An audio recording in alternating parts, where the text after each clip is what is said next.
Hi friends, నేను మీ Rajeshwari. Welcome back to our channel. ఓం నమో వెంకటేశాయ.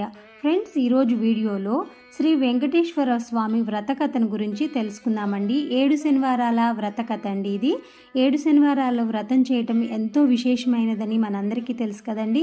అందులోనూ ఫస్ట్ టైం స్టార్ట్ చేస్తున్న వాళ్ళు ఈ మార్గశిర మాసంలో స్టార్ట్ చేసుకోండి. చాలా చాలా మంచిది. ఈ వ్రతం చేసుకున్న తర్వాత మీరు అక్షతలు చేతిలో పట్టుకొని ఈ కథను విని అక్షతలు తలపైన చల్లుకున్నట్లయితే స్వామివారి కృపాకటాక్షాలు ఖచ్చితంగా ఉంటాయండి. ఇందులో 3 కథలు ఉంటాయండి. అందరూ ఎక్కడ స్కిప్ చేయకుండా వినండి ఫ్రెండ్స్. కొంచెం పెద్ద కథే అయినా కూడా చాలా మంచి కథ అండి. మనకి ఈ కథలోనే ఉంటుంది స్వామివారిని ఏ విధంగా పూజించాలి, ఎలా ఉండాలి, ఈ 7 శనివారాల వ్రతం చేసేటప్పుడు అనేది అన్ని వివరంగా ఈ వీడియోలో తెలుస్తాయి. ఈ వీడియోని ఎక్కడ స్కిప్ చేయకుండా లాస్ట్ వరకు చూసి మీకు ఈ వీడియో నచ్చితే లైక్ చేయండి, షేర్ చేయండి. అలాగే మన ఛానల్ని ఫస్ట్ టైం చూసినట్లయితే ఇప్పటివరకు సబ్స్క్రైబ్ చేసుకోకపోతే సబ్స్క్రైబ్ చేసి పక్కనే ఉన్న బెల్ని కూడా యాక్టివేట్ చేసుకున్నారంటే నేను చేసే లేటెస్ట్ వీడియోస్ అన్నీ మిస్ అవ్వకుండా చూడొచ్చండి. ఇంకా వెంకటేశ్వర స్వామి అవతార ఘట్టం గురించి ముందు తెలుసుకుందాము. ఇందులో ఇది మొదటి కథ అండి. సౌనికాది మునులతో సూత మహర్షి చెప్పిన శ్రీ వెంకటేశ్వర అవతార కథ. కలియుగం మొదలైనది. కలిదోష నివారణ కోసం మహర్షులందరూ నైమిసారణ్యంలో ఒక సత్రయాగం సంకల్పించారు. అయితే ఆ యజ్ఞ ఫలాన్ని ఎవరికి దారపోస్తారో ప్రయోజనం కలుగుతుందని చర్చించారు. వారిలో భృగు మహర్షి యజ్ఞ ఫలానికి త్రిమూర్తులైన బ్రహ్మ, విష్ణు, శంకరులలో ఎవరు తగినవారో నేను పరీక్షించి వస్తా అన్నారు. ఆయన మహాశాంతశాలి. మునులంతా ఆమోదించారు. ఆయన ముందుగా వెళ్ళి సత్యలోకం వెళ్ళాడు. బ్రహ్మ అతడి రాకను గమనించక సరస్వతి వీణానాదంలో మునిగి ఉన్నారు. దానితో భృగు మహర్షికి కోపం వచ్చి తపస్శాలివైన నన్ను అతిథిగా మన్నించలేకపోయావు. సృష్టికర్తని అహంకరిస్తున్నా నీకు భూలోకంలో ఎక్కడా పూజా పురస్కారాలు లేకుండా పోవుగాక అని శపించాడు. తరువాత కైలాసానికి వెళ్ళాడు. అక్కడ పరమేశ్వరుడు పార్వతితో ఆనందనాట్యం చేస్తూ భృగువు రాకను గమనించలేదు. దానితో భృగు మహర్షి కోపంతో, శంకర, నీవు నాట్య విలాసాలలో మునిగి మహా తపశ్శాలిని అతిథిని అయిన నన్ను నిర్లక్ష్యం చేశావు కనుక భూలోకంలో నీకు లింగ రూపంలోనే కానీ నిజ రూపంలో ఆరాధన జరగకుండాగాక అని శపించారు. అంటే నిజ రూపంలో స్వామివారికి ఎక్కడ కూడా గుడిలు ఉండవండి, అన్ని లింగ రూపంలోనే ఉంటాయి. ఈ మహర్షి శాపం వలన జరిగింది. ఆ తర్వాత వైకుంఠానికి వెళ్ళారు. మాధవుడు పానుపు మీద పరుండి తనకు పాదసేవ చేస్తున్న లక్ష్మీదేవితో సరస సల్లాపాలు ఆడుతున్నారు. మునిరాకను గమనించలేదు. భృగువు వెళ్ళి అతిథిగా వచ్చిన నన్ను అవమానిస్తావా అంటూ విష్ణుమూర్తి గుండెల మీద తన్నాడు. ఒక్కసారిగా లోకాలన్నీ కంపించాయి. అయినా శ్రీ మహావిష్ణువు రవ్వంత కూడా ఆగ్రహించక పరమశాంత స్వభావంతో లేచి మునికి నమస్కరించి, మునీంద్ర, మీ రాక చేత వైకుంఠం పావనమైనది. మీ రాకను గమనించని నా అభినయనాన్ని మన్నించండి అంటూ భృగు మహర్షికి పాదాలెత్తాడు. భృగు మహర్షికి గర్వభంగమైనది. విష్ణుమూర్తికి నమస్కరించి, ఓ దేవదేవ, మీ వంటి సత్వగుణ సంపన్నులు 14 లోకాలలోనూ లేరు. నా అహంకారాన్ని మన్నించండి. మీరే లోక సంరక్షణకు తగినవారు కాబట్టి భూలోకంలో కలి ప్రభావాన్ని నశింపచేసి ధర్మ సంరక్షణ చేసి ప్రజల కష్టాలను తీర్చడానికి తప్పకుండా అవతరించాలి అని ప్రార్థించి తిరిగి భూలోకానికి వచ్చి మునులతో త్రిమూర్తులలోనూ పరమశాంతమూర్తి శ్రీమన్నారాయణుడే, అతడే యజ్ఞఫలానికి అర్హుడు అని తేల్చి చెప్పినాడు. మునులందరూ సత్రయాగం చేసి ఆ ఫలాన్ని యజ్ఞపురుషుడైన మహావిష్ణువుకే దారపోసినారు. అక్కడ వైకుంఠంలో లక్ష్మీదేవికి కోపం వచ్చింది. శ్రీహరి వక్షస్థలం అనే తన నివాసం, ఆ నివాసాన్ని ఒక ముని కాలితో తన్నినాడు. అందుకు శ్రీహరి కోపగించక ఆయనకు చాలా మర్యాదలు చేసినాడు. భర్తయే తనను గౌరవించలేదు అని అలిగి భూలోకానికి ప్రయాణమైనది. లక్ష్మీ లేని ఇల్లు కళావిహీనమైనది. ఆమెను వెతికి తెచ్చుకోవడానికి భూలోకంలోకి ప్రయాణమయ్యారు విష్ణువు. ఇంతలో భూదేవి వచ్చి, దేవా, కలియుగంలో అధర్మం పెరిగింది.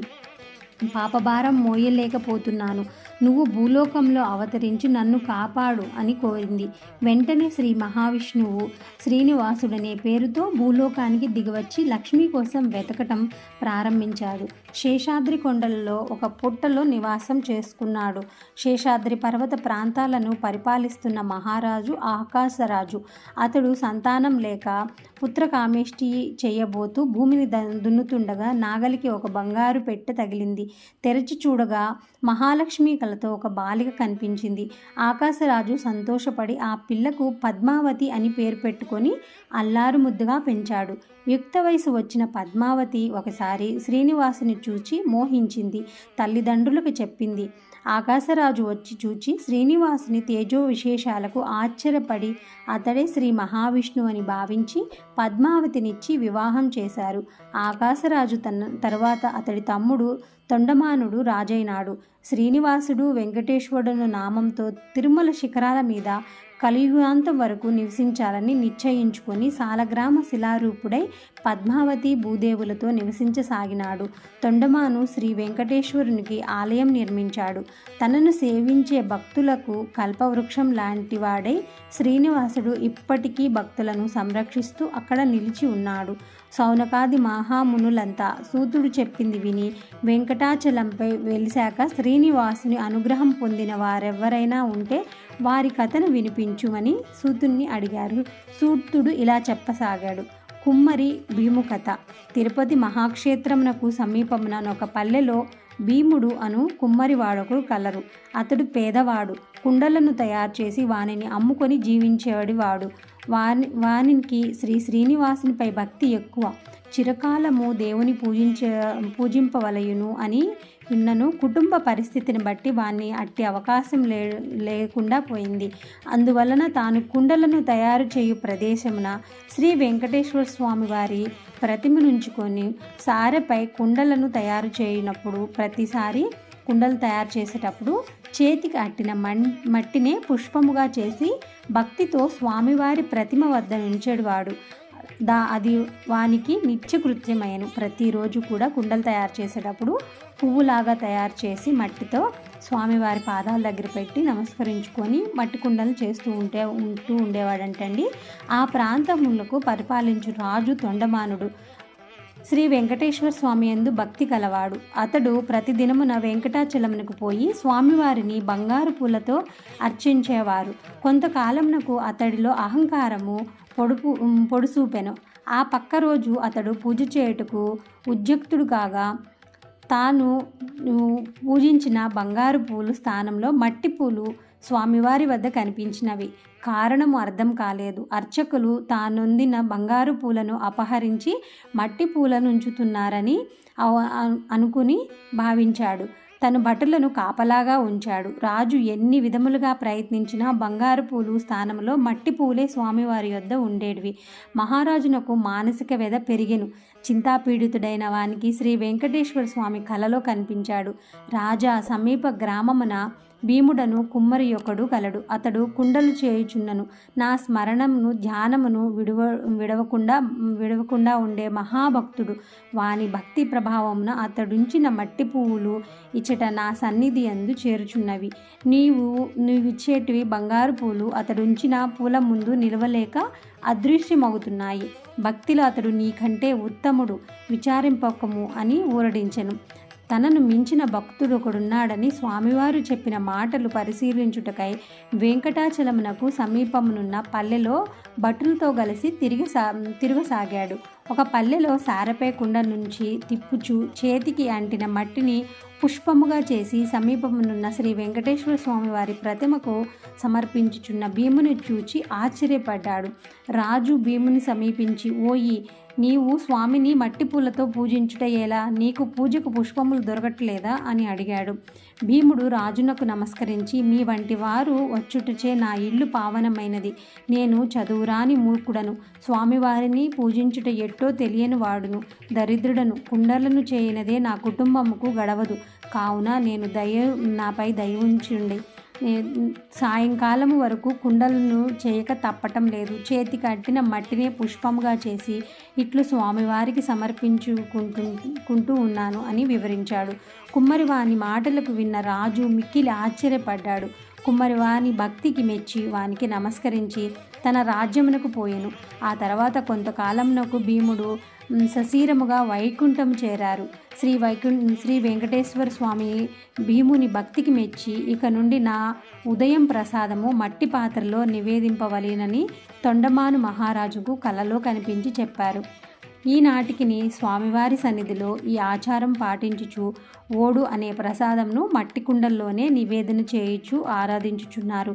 తొండమానుడు శ్రద్ధాభక్తులతో శ్రీ వెంకటేశ్వర స్వామిని అర్చించుచు నిత్యోత్సవములు, రథోత్సవములు, సమారాధనలు మున్నగినవి జరిపించుచు మరు జన్మలో విష్ణులోకము చేరెను.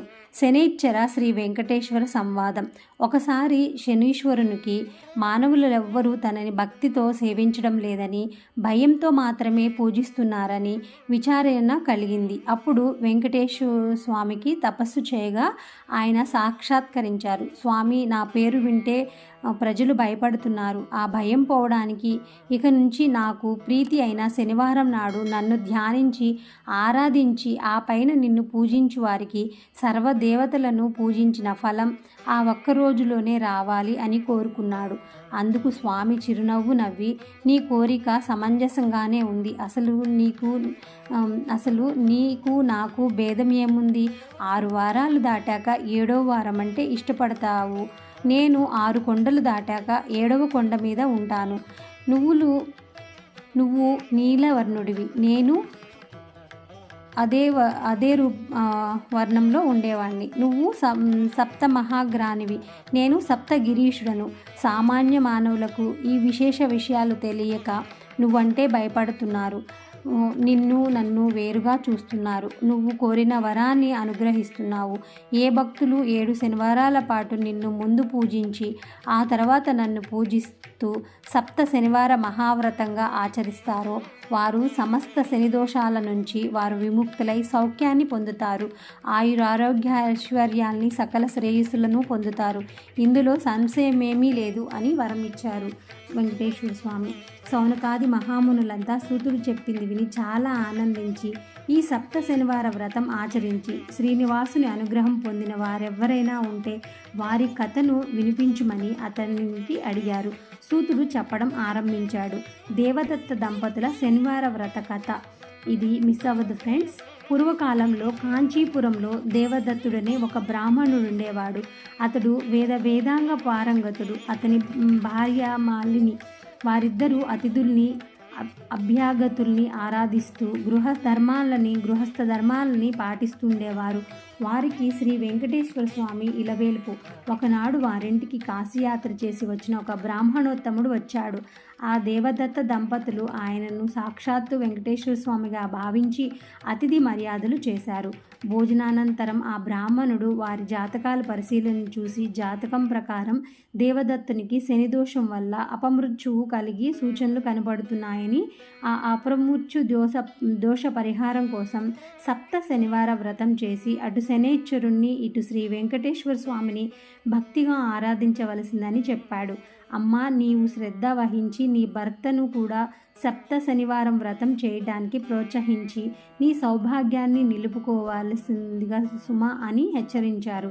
సప్త శనివార వ్రత విధానాన్ని బోధించారు. దేవదత్తుడు ఆ శనివారం బ్రహ్మముహూర్తాన లేచి స్నాన సంధ్యాదాదులు పూర్తి చేసుకొని ఇంటిలో ఈశాన్య భాగాన పూజాపీఠం పెట్టి మండపం వేసి వెంకటేశ్వర స్వామి చిత్రపటం పెట్టి నైవేద్యానికి